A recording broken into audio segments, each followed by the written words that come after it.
ஒரு பேனில் 2 ஸ்பூன் எண்ணெய் ஊற்றிக்கோங்க. எண்ணெய் சூடானக்கப்புறம் அதில் 150 கிராம் உருளைக்கிழங்கு, 150 கிராம் கத்திரிக்காயை நீளமாக கட் பண்ணி ஆட் பண்ணிக்கோங்க. அது கூடவே அரை ஸ்பூன் மஞ்சத்தூள் அண்ட் இந்த காய்கறிக்கு தேவையான அளவு உப்பு சேர்த்துக்கோங்க. இது நல்லா மிக்ஸ் பண்ணிக்கோங்க.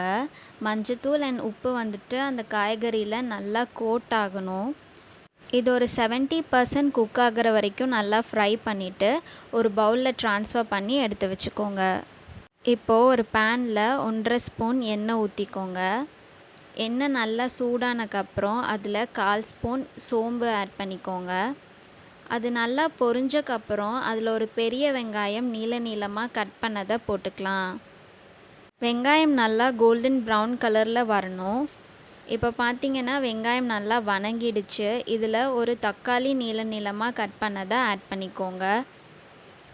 வெங்காயம் தக்காளி நல்லா வணங்கிடுச்சு. இப்போது 1 ஸ்பூன் இஞ்சி பூண்டு பேஸ்ட் போட்டுக்கோங்க. இதுக்கப்புறம் நம்ம மசாலா பவுடர்ஸ் ஆட் பண்ண போகிறோம்.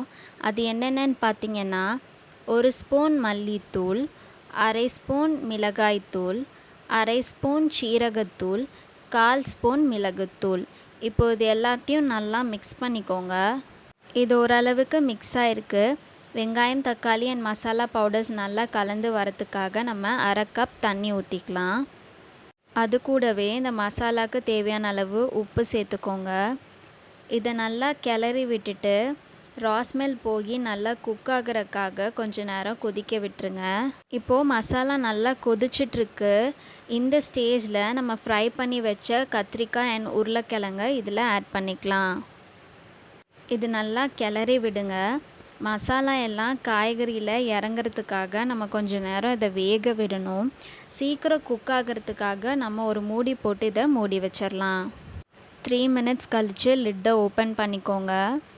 நம்ம ஊற்றின தண்ணி எல்லாம் ட்ரை ஆகி வெஜிடபிள்ஸ் நல்லா குக் ஆகிடுச்சு. இப்போது அரை spoon garam masala powder add பண்ணிக்கோங்க. யூஷுவலான குழம்பு குருமான்னு இல்லாமல் இந்த மசாலா வறுவலை உங்கள் வீட்டில் ட்ரை பண்ணி பாருங்கள். ரைஸ்க்கும் இது நல்லாயிருக்கும், டிஃபன் ஐட்டம்ஸ்க்கும் இது செட் ஆகும். இப்போ இது நல்லா மிக்ஸ் ஆகிடுச்சு. இந்த ஸ்டேஜில் நம்ம கொத்தமல்லி தூவி இறக்கணுன்னா நம்மளோட சுவையான உருளைக்கிழங்கு கத்திரிக்காய் மசாலா வறுவல் சர்வ் பண்ணுறதுக்கு ரெடி.